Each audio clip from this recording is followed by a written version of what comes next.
Welcome to the Workology Podcast, a podcast for the disruptive workplace leader.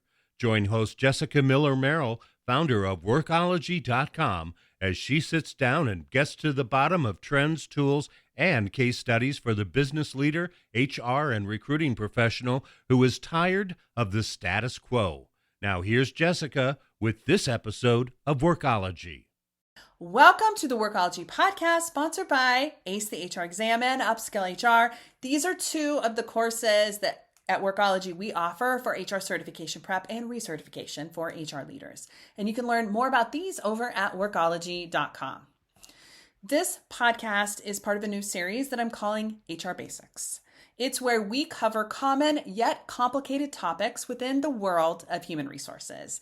And for this HR Basics series, I'm tapping into the brain trust of HR consultants. They are here to help guide us in these very complex topics in the field of human resources. In every episode, I'm talking to a different HR consultant who supports multiple clients and customers. They provide consulting, advising, and other support services for businesses of all sizes and industries. You're going to love this series. In this specific episode, we are talking about the nuances and intricacies of workplace conflict. It is so hard to quantify conflict in a business because it can manifest in so many different ways. Also, some industries are more prone to conflict than others, so we're looking at averages, and they can tend to skew the way we look at them. Nonetheless, according to some workplace conflict statistics, the results equate to about $359 billion, that's billion with a B, in lost productivity.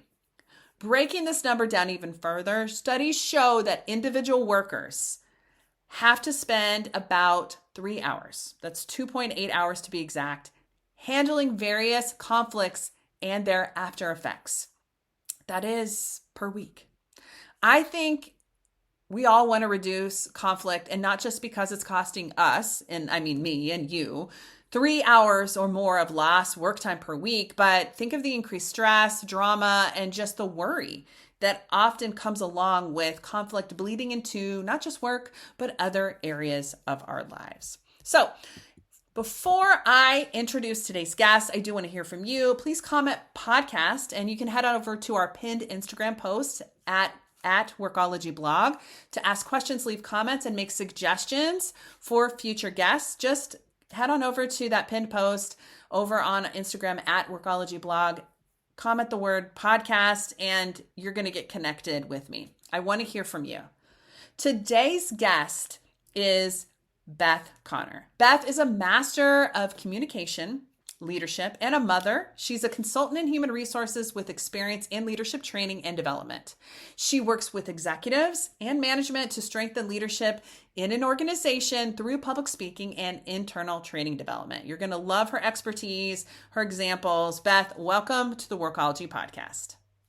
Thank you so much. I'm excited to be here. Talk to me and the rest of us listening in a little bit about your background and what led you into HR consulting. Absolutely. Well, it actually goes pretty far back. I started in the Army, and that was my first introduction to leadership. And as they focused so highly on leadership, it kind of became the foundation of everything I did. Well, I started doing HR about 10 years ago, and as the more I would do, the more I'm like, something's missing. There's just something that makes the HR people, the evil HR lady, there's just stuff missing. And so I had one position that I was working at a hospital, and I had this amazing leader. And this amazing leader was the first time I ever felt safe to fail at something. I was in my 30s. It was the first time I felt safe to be wrong at something. And that was my first hint at this concept of centered leadership, which is caring about people more than caring about being right. And as I continued to work for other companies, I saw the negative and I saw the positive, and I realized that I needed to do something about it. And so I created this program, and I use it now to teach people how to be better leaders and how to care about their employees and to not just worry about the bottom line. I love that. And it's so funny. Failure is such a scary thing, but the lessons that failure teaches you, I can't imagine not failing. Like it's made me so better. Like I think about like this podcast, for example. I have done over 400 of these episodes. Wow. If you go back to episode number 1, which some of my very close friends were some of my first guests, it was not a great podcast. Okay. And we learned a lot of things, but I always see that it wasn't a failure necessarily, but it was a lot of learning moments.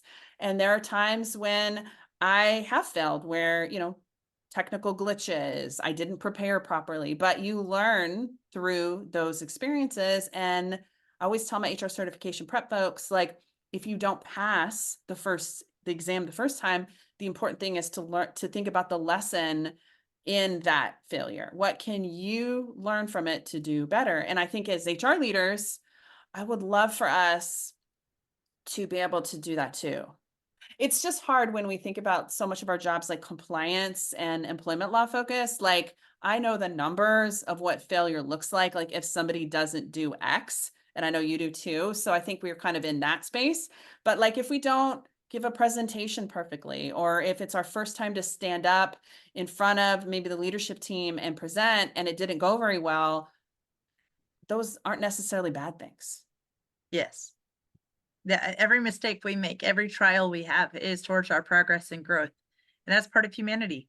And if we can't find the humanity in human resources, then we're failing at our job.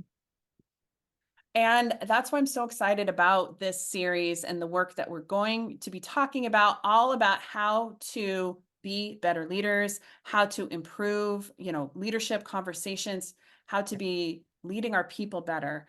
Because as HR, we're leaders, but we are often the consultant of those business leaders in our organization.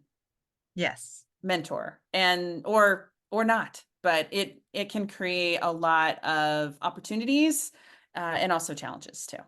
Yeah. I mean, I often say that HR, the last to get hired, the first to get fired. They are the ones who have to create a culture they're not allowed to be a part of because they're busy monitoring it. They have to be comfortable being alone in a crowded room. And if you can accomplish that, if you can have that comfort, you can be good at HR. Agreed. So today's series is really about conflict in the workplace, and leadership is an important part of that. So I think we're pretty familiar with not being the most popular person in the room. But how do we deliver those messages, handle conflict that happens, not necessarily with grace always, but in a way that helps support the organization and the people that are behind it. So let's talk about your approach first to consulting and how you work with business leaders, maybe through conflict in other areas of your business. Sure. So the number one thing to remember when you're dealing with conflict, it's actually a two-part. One, you have to know your policy. That's pretty simple. Everybody should know their laws and policies. All of your policies should fit within the laws. You need to know your policies. But then you have to remember that they're people. You have to care about them as people. And when you're talking to leaders in that advanced, I hate to put it this way, but you kind of have to bring them down a step. You have to get them out of their sense of I'm the boss, do what I say, and get into I am the leader. I have to have certain behaviors that people will emulate and follow. And if I can do that, and I know my policy, and somebody's not doing that and not being that better leader, now I can discuss disciplinary action. But if I'm not being the leader that I want them to be, then that is something that needs to be addressed on a different level. I love that. And we have to remember that so much of our job is being in the place where our leaders are, and then really thinking strategically, but also from a human point of view, because we all have feelings and emotions and experiences. What a concept. Heaven forbid, we're all imperfect humans. I was just telling my husband this morning as we were chatting that I really wish that I would have got a degree in like counseling or a social services type of thing, because I feel like the ability to do that is one that I am using every day in my work as a coach, as an HR consultant. And I don't know, business acumen is important, but right now for me, helping people get from a point maybe of denial over to acceptance is really challenging. And for our topic today, can cause a lot of conflict. And sometimes we're the person who is moving them from those places. Yeah, we are the reason that they're in that uncomfortable place that's causing them. I'm the problem. It's me. Yeah, feelings and emotions. Yes, of course we have to quote Taylor Swift in a podcast, and it wouldn't be a good podcast if we weren't. Well, So I mean, yeah. Well, gold check. that's right. Ding. Let's jump right into the topic of conflict, which, as we're saying here, is one of the most challenging things I think for HR leaders. Talk to us more about your approach to this. Like, how do we approach conflict? Do we squash it? Do we walk them through it? Like, what's the secret that works for you? Well, knowing the person helps, right? If you go into a situation where you have a really extroverted person, but you're treating them like the introvert over there, you're going to have a different set of problems. They're not going to feel listened to. They're not going to feel heard or cared about. If you try to treat the introvert like you do an extrovert, they're going to feel put on the spot, ashamed, and you're going to create a whole different set of issues. So know the people. Does that mean you have to do a full personality test on everybody? No. But if you're at any point instinctive, you should be able to read the room. Like, just read your room. I am a huge fan of the Gottman Institute, and they have a blog called The Four Horsemen, and it's 4 behaviors that will end any relationship. It's the apocalypse of any relationship. And those behaviors are criticism, contempt, defensiveness, and stonewalling. Those 4 behaviors, first of all, we have to get those under control. You can't be offended if you don't take offense. Offense literally doesn't exist until it's taken. So if you go into it with, okay, say whatever you need to say about me or about your manager or about your coworker, that's fine. Just say it. One of 2 things is going to happen. Either that person is going to a lot of things could happen, but if they start to vent, one of the 2 things that could happen is they either vent until they kind of find their own solution and they circle around to their own solution. So what did you do? You listened to them and you let them vent. You asked appropriate questions. You didn't take offense if it was directed at you. You just let them vent it out. The alternative is where that person may start through the circle of that complaint and then build on it and then build on it a little more and go through that cycle of that same complaint over and over until it's just still huge. So at that point is where you learn assertive communication and boundary setting. You basically say, you've discussed this a couple of times now. Let's start talking about solutions and kind of call them a little bit on it respectfully, call them on their cycling through the drama. And then say, so tell me, what are some of your ideas for solutions? Be specific. Do you have any SMART goals you can create? There's just a ton that goes into just knowing how to set boundaries, assertively communicate, not be offended, because that's probably the number one thing we do as HR. This is all very interesting, and I hadn't heard of the Gottman Institute. We're going to link to their blog so that folks can become more familiar. Me personally, I have been studying neurolinguistic programming, like NLP, and I use those kind of tools every day. I will make some book recommendations here at the end of the episode because I feel like, and feel free to, because there are so many good resources and tools to be able to think through how to navigate the conflict that we experience, whether it's work or at home. These are tools that we can use in both places, which is great. And I can send you that link for the Gottman Institute. Oh, yeah. The 4 Horsemen. It's just a blog post, very easy to read, but anything Gottman Institute's amazing. He's done mostly studies on marital relationships, but they pretty much apply. Anytime you're trying to recognize other people's humanity, it applies. I love it. Yeah. So important. It's so important to sit down and think about it. I personally have been dealing with a lot of conflict and conflict resolution. Like I've been putting that hat on that's not work related, and it is surrounding siblings and my parents, because my dad is going through some health challenges that have really impacted our family. So everybody has opinions and personalities. Like, how can we communicate change and help people through it? So again, I kind of wish that I had gone to social work or counseling, but so much of those skills that I picked up along the way help in personal settings or professional ones. Yeah. So when I was in college, when I was working on my undergrad, I was very pregnant in my final term and I was very morning sick, and it was a horrible, awful, negative. And of course I was taking 18 credits. So it was a little bit insane. And I took one course in particular, and we were put into groups. Of course, group work is wonderful in college. We just love it so much. And I'm normally a take charge, let's get things done. But I was so sick. I just said, okay, I will kind of follow the group and figure out where things are. So this is the first, I think it was an 8 or a 10-week track.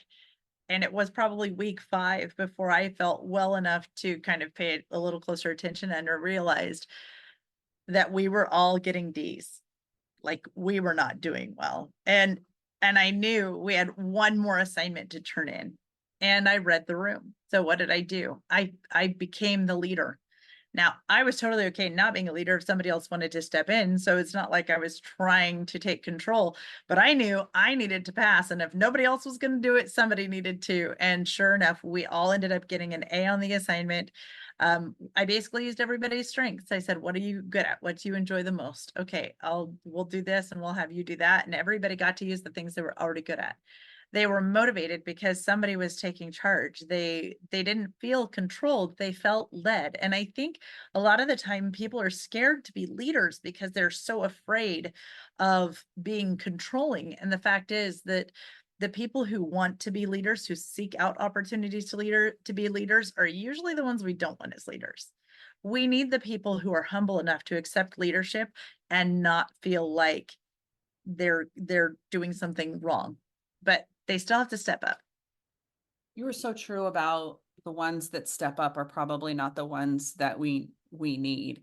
And I also, I feel like you read the room and then you thought strategically about strengths. Sometimes it doesn't go that way in the corporate world or whatever situation, right? It might be like, I have a grudge against this person, so I'm going to punish them, or I'm not in agreement with somebody's lifestyle choice or different things that are happening. So, or, I'm not happy with myself, so I'm going to make these decisions for these reasons. And then it isn't a collaborative conversation. It isn't something where everybody feels like they're a part of it as maybe an equal, and they all have the same destination that they're trying to reach, which for your class was to try to get a reasonable grade, right? And pass the class.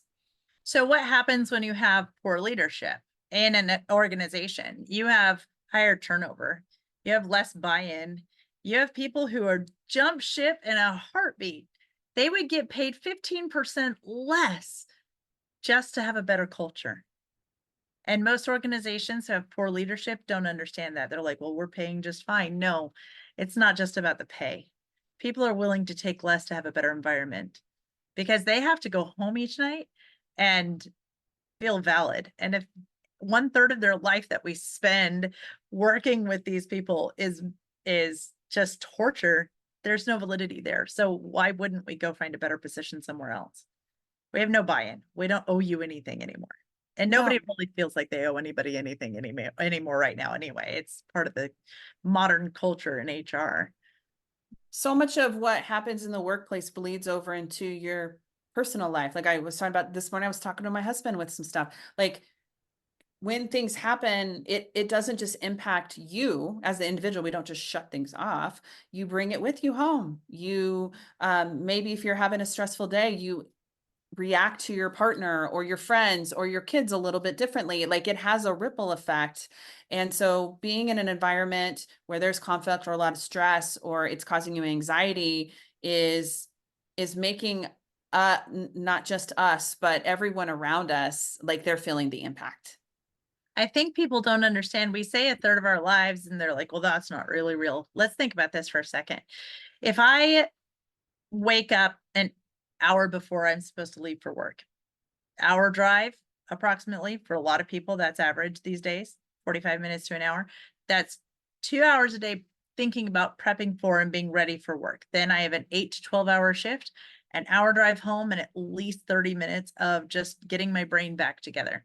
How many hours? That's up to 15 hours a day that we are spending focused on work. Now, there's only 24 hours in a day. So let's bring it back. Let's say it's just 8 hours. Let's say it's 10. 8-hour shift, an hour on each end. Let's say 10 hours a day. Then you're home for 5 or 6 hours before you are sleeping for, let's hope, 8 hours, right? All you have left is your weekend. And I don't know about you, but by halfway through Sunday, I'm so stressed about what's coming Monday that I'm thinking about work again. No, we are at work well over a third of our lives, and we have to honor that. We have to recognize that we need to learn those self-control techniques for ourselves. But when we're dealing with work, we need to be the leader at work too. And that's part of being a leader at home and a leader at work. And it's all behavior based.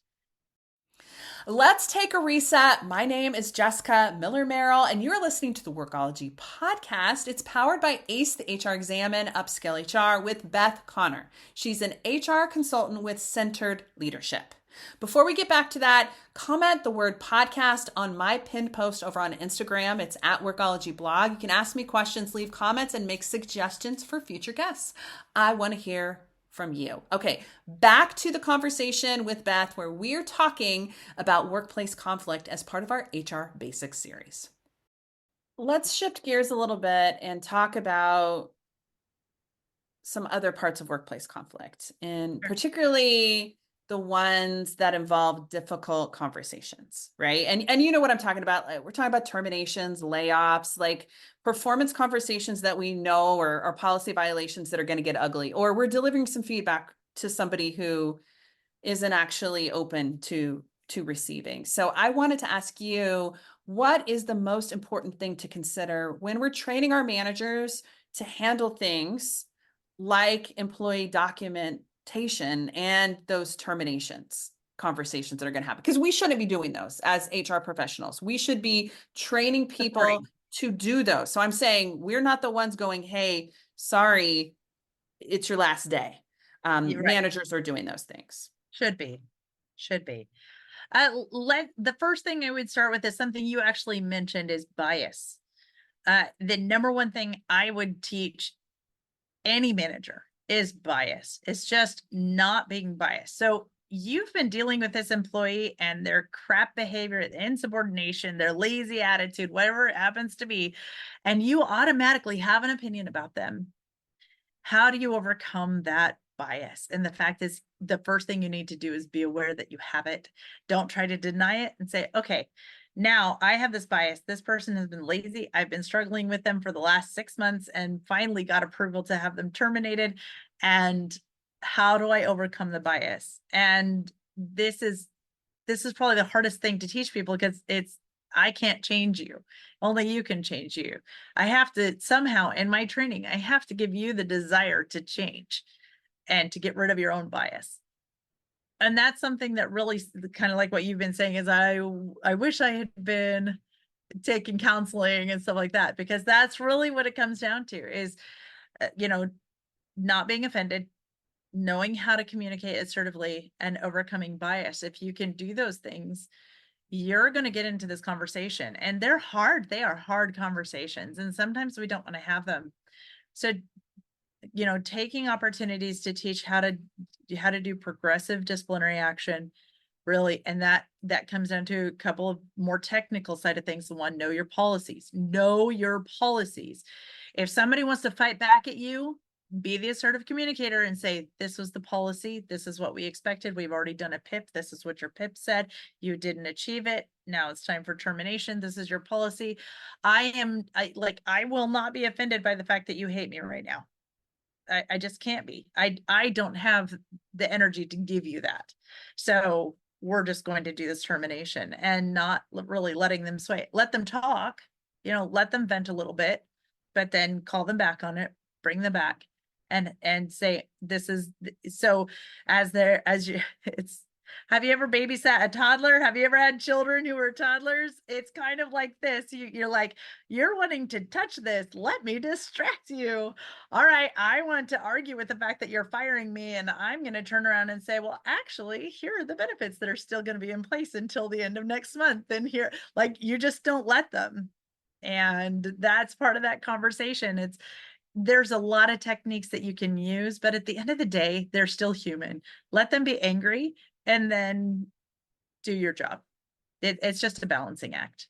One of the things that I've found to be incredibly helpful, and I don't think many managers are happy or excited about these kind of things, but it's practicing these conversations before they happen, putting them into a situation where we're kind of workshopping like what a termination might be like, and then what happens if somebody does get upset or angry, because practice really does make the conversations better, and you won't feel as though you need to react to somebody's response because they are wanting to create conflict or the confrontation. They are wanting to touch the stove, right? Yes, they're wanting to sue your company for terminating them, so they can just get you to slip up. If they can just get you to say the one wrong thing, that's what they're aiming for. It's drama.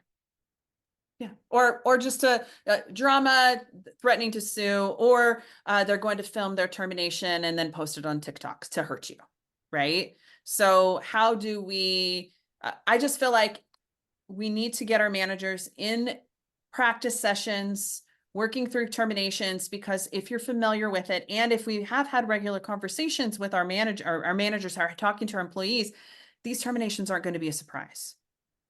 Right. They shouldn't be. You've already created an action plan. They didn't fulfill it. They already have a PIP. They didn't fulfill it. So I agree with you wholeheartedly. I think the idea of practicing. So if you're out there and these companies are here watching your podcast and they're like, well, what do I do to make that happen? So what I would recommend is you keep a bowl of little sheets of paper, and that you keep two bowls. One says why they're being terminated, what the process has been up to this point. The other one says how that person is going to react, and you randomly draw, and each person gets to play their role. And if you can practice the random, because we've all seen random, but that means that more random is yet to come. we need to be prepared for the random. And I think if you can practice from that direction where you actually have two people interacting with these random scenarios, I think that could be a really good way to practice that behavior. I love that. It kind of reminds me of table topics in Toastmasters, right? But Yes. this would be like termination topics or like conflict scenarios.